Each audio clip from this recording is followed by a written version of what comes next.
Hello everyone, we are going live and we are live now. So welcome to this live stream or welcome to this video if you're catching us on replay either on our Facebook page or on our YouTube channel. My name is Dr. Tony D. I am from Elev8 Chiropractic in Ames, Iowa, where my personal mission and our collective mission is helping people discover their next level. This video or live stream today is our wrap-up video for the 7-day gratitude challenge that we have just completed. It has been fun seeing people participating in the challenge activities. Hello, got people that have jumped on with us. Awesome, saying hi to everybody. Kellyanne's throwing us a wave, that's awesome.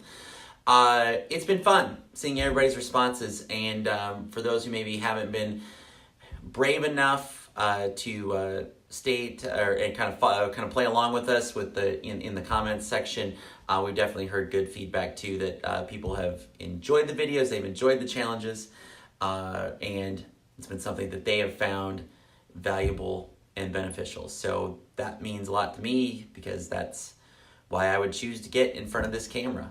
Not that I don't like being in front of the camera. However, it means a lot to know that people are getting value from this, and that's a really cool thing. So let's talk about how and why we want to go forward with an attitude of gratitude from this point. So it's cool. We've done some exercising. Done some exercises. We've done some things to help enhance our levels of gratitude as we head into Thanksgiving.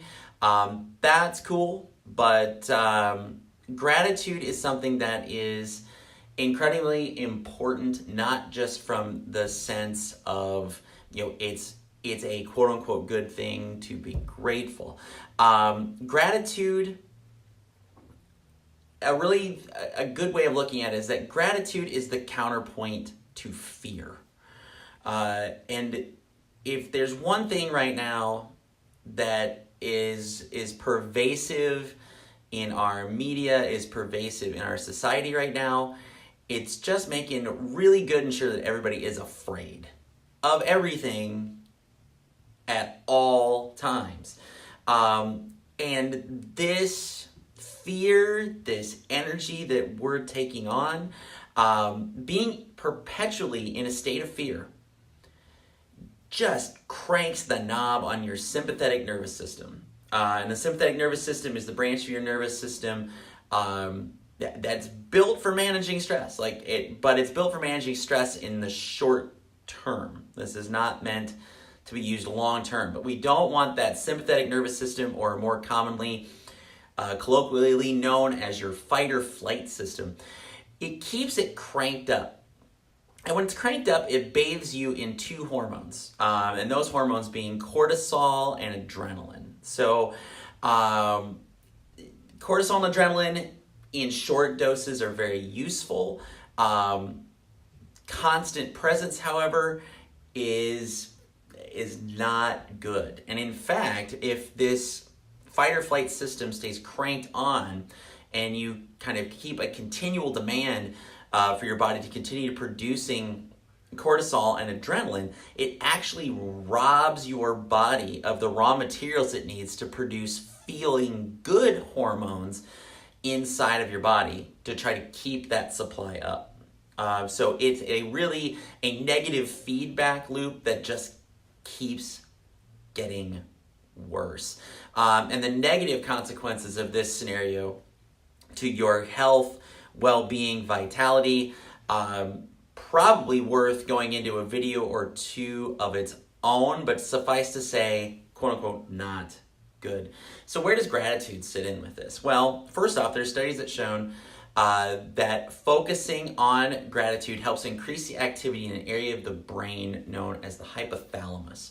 The hypothalamus is a little almond-shaped and almond-sized region of the brain, which sits just above the brainstem, which controls stress and controls sleep.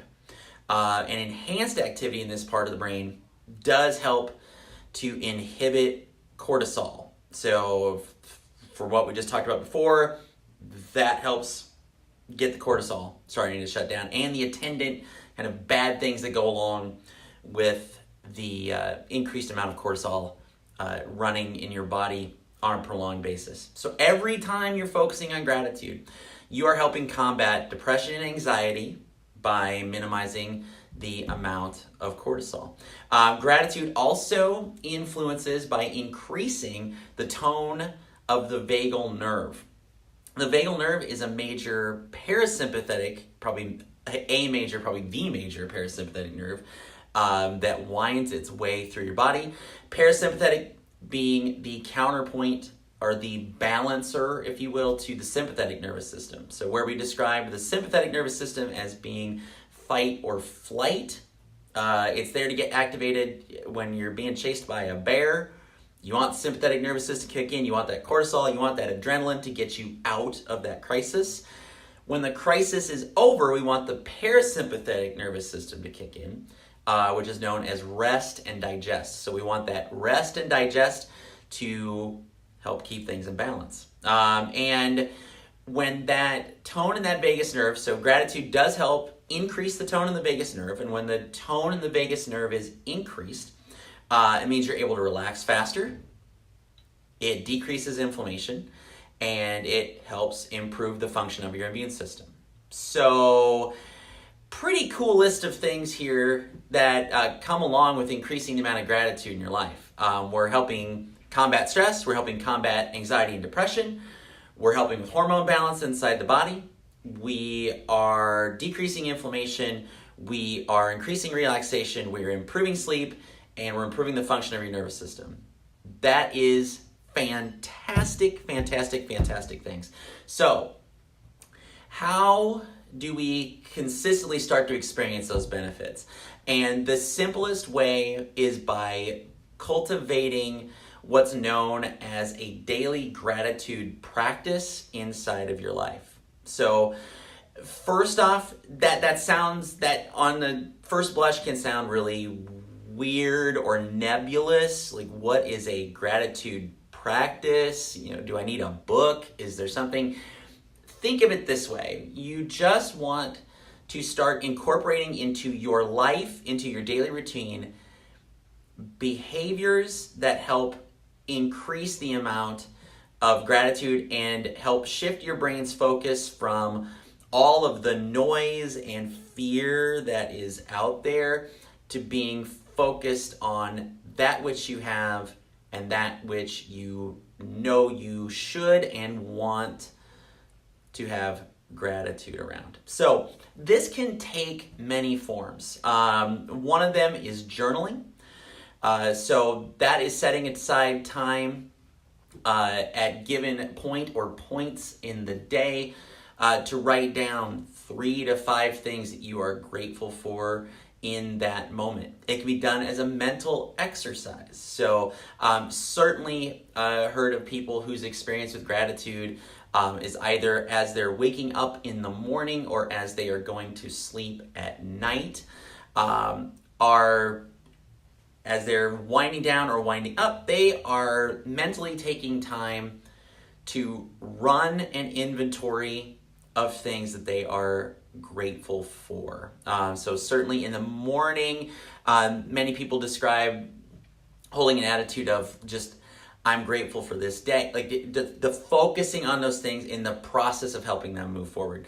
At night, many people are using that to debrief things that they are grateful for around the previous day. So wins that they would have achieved, things that they enjoyed, maybe a great conversation, a nice cup of coffee, and I had a big win at work.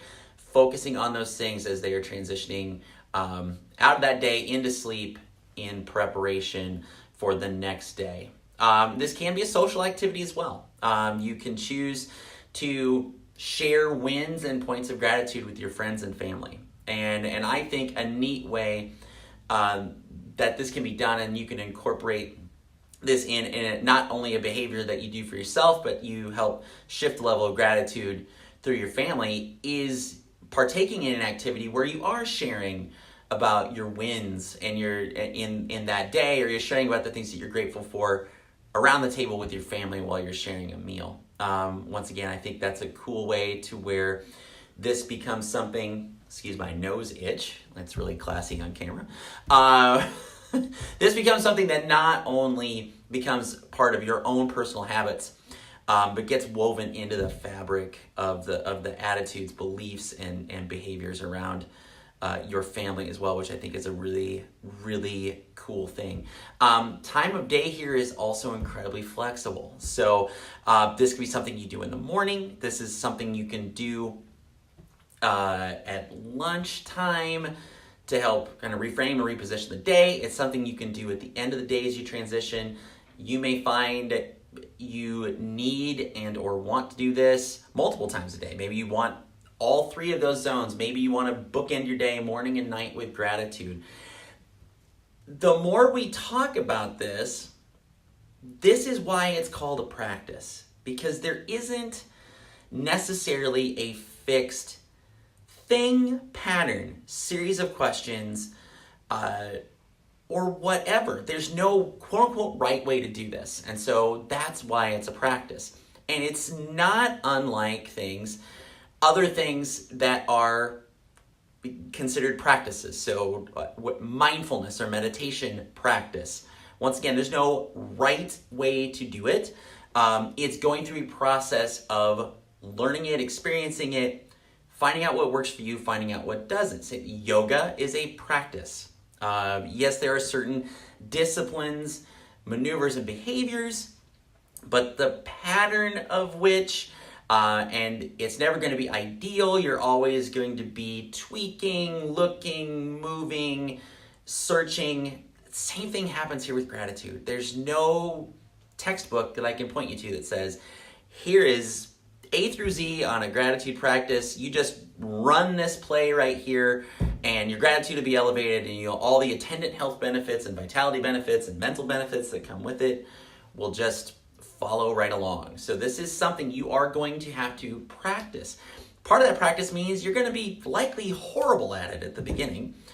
And that is a necessary part of the practice, is sitting through reps, learning and growing, learning that maybe journaling isn't great for you. You might learn, I'm not a good journaler, but I do good quieting my mind and focusing on the things that I'm grateful for versus sitting down and writing them. Cool. You've learned something through your practice, and you can make incremental, quote-unquote, improvements to your practice over time. But just getting the reps is going to help. But understand, it is a process and it is a practice. What's the benefits here, though? There has actually been research that has created numbers on the effects of gratitude practices. So there was one study that found the participants in the study were all doing a daily gratitude journal. They found at the end of a time period, the participants were 15% more optimistic. Their sleep quality improved by 25%, and it also made them 10% happier. Now, 10% happier, what does that mean? Other research has found that a 10% increase in happiness, it'd be similar to the increase in happiness you'd experience by doubling your income. So I can also see the look of disbelief that you have by saying this, doubling my income. Partaking in a routine gratitude practice will help me feel like I just doubled my income. Research says, yeah, that's the case. So how cool is that? So my challenge to you, you're going to listen, Dr. Tony D, you said the challenges are over, but I'm going to lay down one more as we transition to the end of this video. Keep this going forward. Choose at this moment to establish the habit of gratitude in your life. And if there's a couple other things I could give you references to help you, because understanding this is going to be a habit that you're going to have to develop, and you're going to have to follow kind of the laws and rules of habit building in order to get this going. Once again, I think that's another piece of the practice part of developing this gratitude practice. So Couple other videos that I shot earlier in the year that I'm going to shamelessly plug right now. You can find both of these videos on either the Dr. Tony D Facebook page, which if you have not given me a like yet, so if you're seeing this on the Elev8 Chiropractic side, please do a quick search for Dr. Tony D and give that page a like and follow. That would be awesome. Or you're seeing this on the Dr. Tony, or you can see this on the Dr. Tony D YouTube channel as well. Two videos I shot earlier this year. One discussing the anatomy of habits and how you can use that information to help hack through the process of developing and rewriting habits inside of your brain and nervous system. And the second is the 3 phases of habit formation, which discusses the kind of let go of the fact that there's a time frame around which habits are created. And understand you're going to go through 3 phases, understand what those phases are, where those kind of goalposts are that are showing you you're transitioning into different levels of habit formation, and can give you signposts along the way to help you know that you're getting that habit well established. So once again, I hope that you move forward from the challenge and really help to integrate gratitude into your daily existence. I think developing a gratitude practice is something that is, it's simple, but can be not easy, but totally worth it. So drop us in the comments if you would like. Let us know that you're excited about moving forward. And give us some feedback on the challenges. Which ones did you think were good? Which ones did you find challenging? And for me, if I could ask, because I want to continue producing content for you guys that helps you guys elevate your level of health and well-being and vitality. If there's some areas in your life or health and well-being that you would like to learn more about or see more information about, drop that in the comments as well, because I would be happy to present on topics that people would find interesting and valuable. So second, share this video today. Help some people learn how gratitude can enhance their health and well-being, and start giving them some baby steps towards developing a gratitude practice in their life, and hopefully compounded over time, lead to improvements in their health, well-being, and vitality. So thank you guys very much. Thank you to all those who are on with me live, which is awesome. I am so thankful you're taking time out of your day to join me. And if you're catching this on replay, whether we're on Facebook or YouTube, thank you so much for checking this video out. Look forward to sharing more with you soon. So this is Dr. Tony D from Elev8 Chiropractic signing off for today. Have an absolutely wonderful day. Have a great Thanksgiving. If you're watching this at a different time of year, that's going to seem like a really awkward ending transition, but that's what I'm sharing today. Take care. Have a great day. Look forward to talking more with you soon.